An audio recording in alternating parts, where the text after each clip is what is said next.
Hello. Hi, thank you. Merhabalar. Merhaba.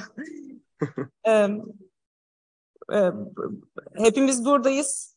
Türkçe bir giriş yapayım dedim. Ben başlayabilir miyim? Teşekkür ederiz. Ekran sizin.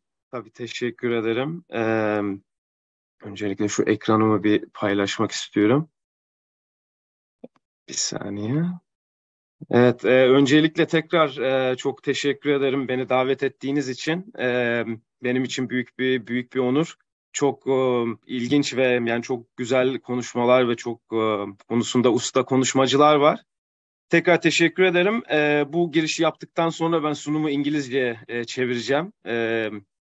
Onu söylemek istedim. Tekrar teşekkür ediyorum ve başlıyorum burada. Biz teşekkür ederiz. Buyurun. Okay. Yes. Thank you again for inviting me. It's a real honor. My name is Ongun Berk KAZANCI, and since I had this introduction, I became an associate professor, so that's why there's a slight difference. I work on indoor environmental quality and HVAC systems at the Technical University of Denmark, and I work also half-time as a senior engineer of building physics at Bureau Huppel. And having said this, today I'm going to talk about indoor environmental quality, HVAC systems, and also about resilience, and hopefully the connection or the intersection between these three topics. So having said that, I think it's just important to remember why we have the buildings. Well, we have the buildings because we roughly spend about 90% of our lives indoors. This can be buildings, this can be transportation devices. So the main point of buildings is not to save energy, but to provide a, let's say, satisfactory indoor environment. So having said this, let's say an ideal indoor environment should be obviously comfortable, it should be healthy, and it should be productivity stimulating for its occupants. But of course, this should be achieved with the lowest possible energy use. So of course, it's not only the amount of energy, but also, let's say, the quality or where this energy comes from. So we should also try to aim for using renewables whenever we can instead of using fossil fuels. And the HVAC systems or their extensions into rooms, for example, the indoor terminal units, they have a direct impact on the indoor environment, how people experience or perceive the indoor environment, on energy performance, and of course, on a larger scale on the environment and on sustainability. And now everything is good, but we also know that the buildings, once we construct them, they will be around for a long time, hopefully. So when we are doing these designs and so on, we have to think about their resilience to future weather, to heat waves, and sometimes in terms of power outages, it also comes together with the heat waves. So very briefly about indoor environmental quality, there is four, let's say, main parameters of this. So the first one is the thermal. The second one is indoor air quality. The third one is luminous, which is related to the lighting. And the fourth one is related to the acoustics. And HVAC systems or building design, of course, it has an effect on all these four factors. And therefore, we have to consider them together. And they have, again, combined effects on how people perceive and how comfortable they are in a given indoor environment. When we take a step just a little more deeper into thermal comfort, there are different ways of, let's say, designing or quantifying, but one of the most, let's say, commonly used ways is to use predicted mean vote. And this is basically to predict how a group of people will feel a given indoor environment. And this is based on the air temperature, humidity, mean radiant temperature, airspeed, and then two factors that are related to the occupants, which is metabolic rate and the clothing. But of course, it's also important to mention here is that people are different. We are different ages, different genders, different nationalities, different body compositions, what we've been used to. So it's usually quite, let's say, a challenge to satisfy everyone in indoor space with one given condition. So that's why it's important to provide, let's say, some personalized solutions. But it's another topic. So, as I said very briefly about indoor environmental quality system, indoor environmental quality. So now moving on to HVAC systems. So to make it very, very simple, when we think of an HVAC system, we can think of it in terms of, let's say, the three main components. The first one is the generation, where you generate heat or when you convert into cold. Then there's the distribution system, and then there is the emission system, which is usually the part of the HVAC system which is in rooms. These are also sometimes referred to as indoor terminal units. And just for sake of having all of us on the same page, these are the building elements that use different heat transfer mechanisms or media to emit or remove heat and moisture from indoor spaces. They are very important because basically, once you do the selection, then the rest of the system follows what you choose as the indoor terminal unit. So it's very important which selection we make. And of course, as what we experience in the indoor environment, it also depends quite heavily on which type of terminal unit that's chosen.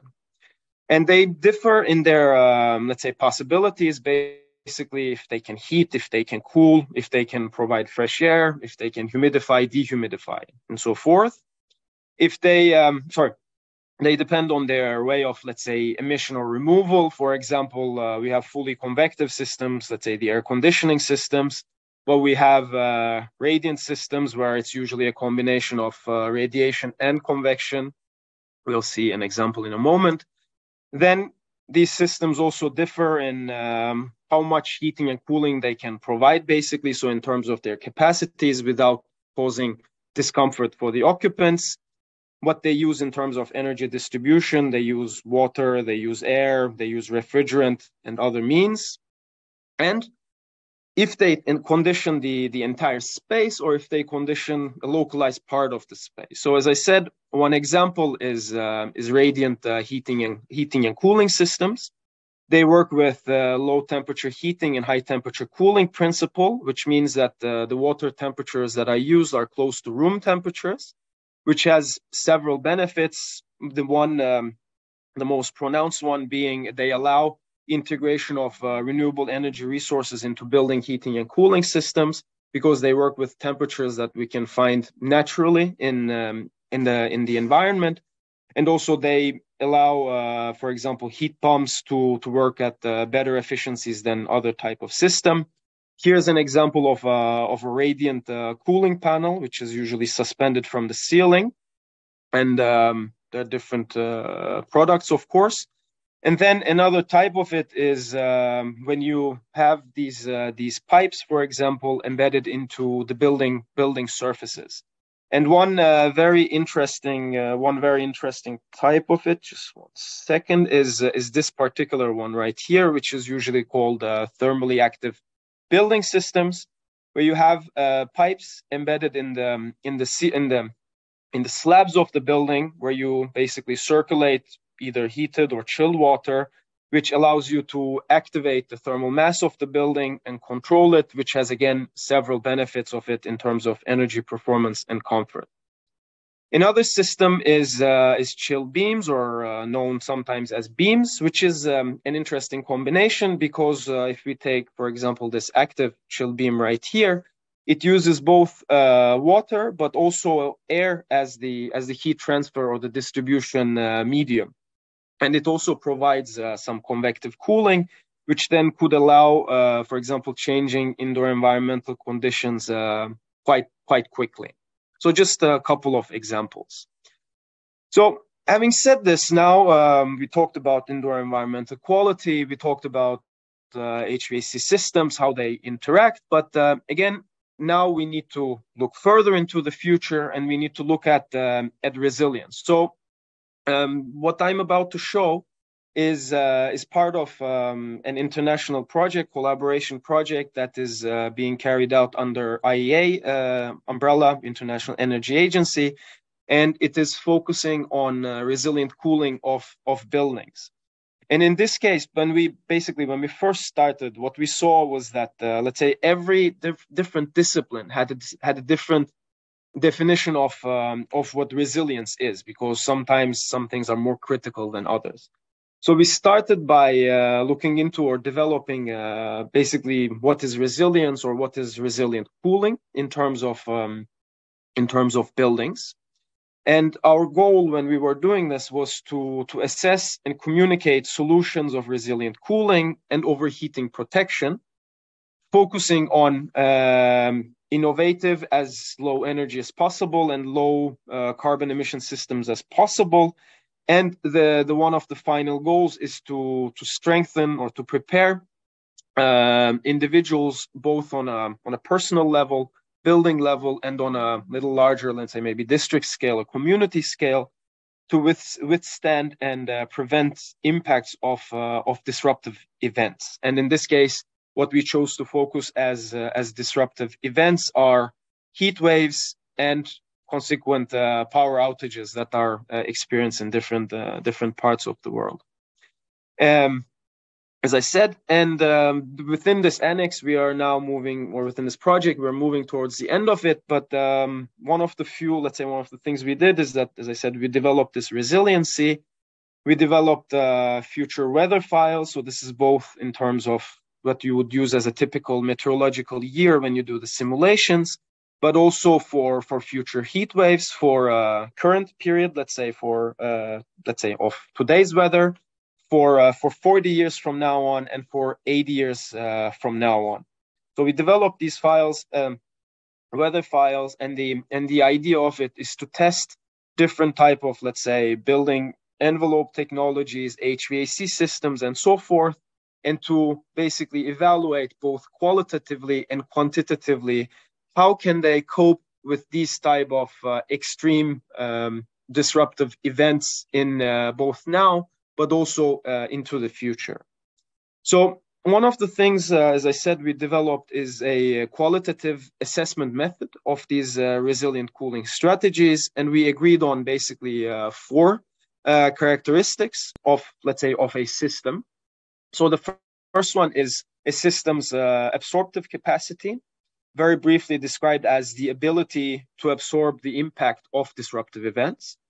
The second one is the adaptive capacity. So it's the ability to adjust to the disruptions, and especially in the case where you've exceeded the absorptive capacity. Then the third one is, let's say, after all this is done, the ability of a system, if it can go back or if it can return to its normal operation. And the last one is that if they can return to their original operation, how fast they can do this. For just to give an example, imagine that the heat wave comes and the power outage hits as well. So, for example, for how long you could keep your building within, let's say, temperatures below 26, 27, 28, or up to 30 degrees Celsius, meaning, for example, how long can people stay in the building before there's, let's say, like a health hazard or something similar.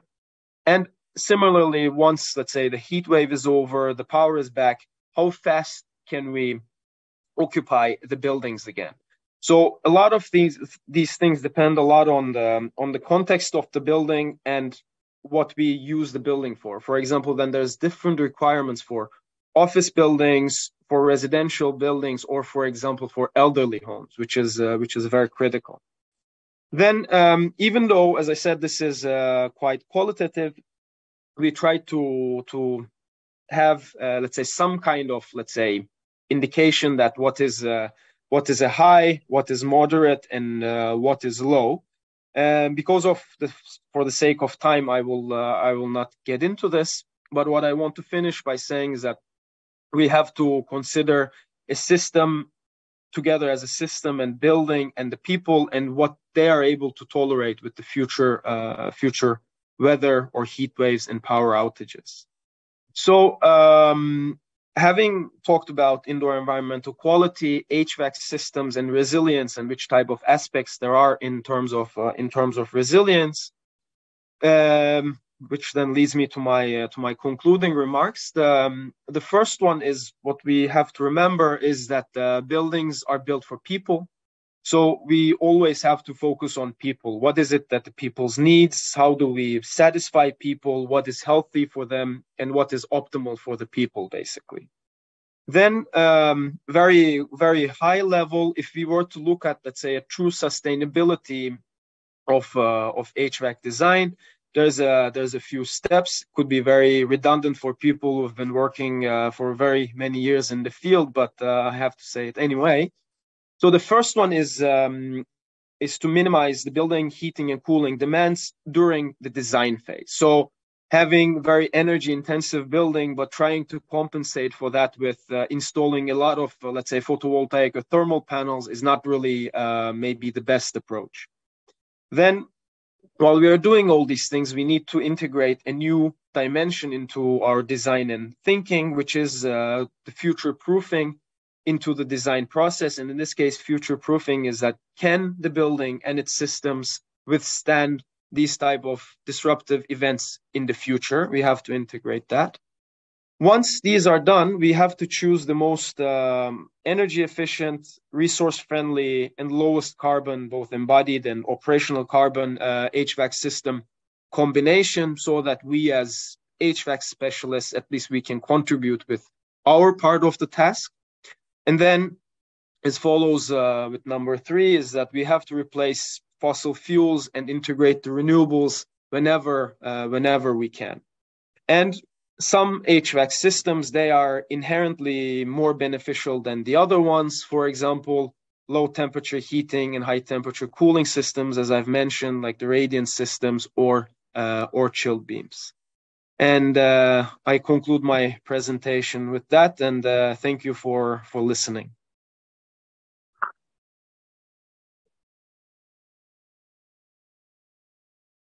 I'd like to thank you, Ongun, for the very crucial information that you have shared with us. It's an inevitable fact that our buildings are also alive. They should be treated as alive, and there is no sacrifice from indoor air quality in any means. Thank you so much. Thank you. Thank you for having me.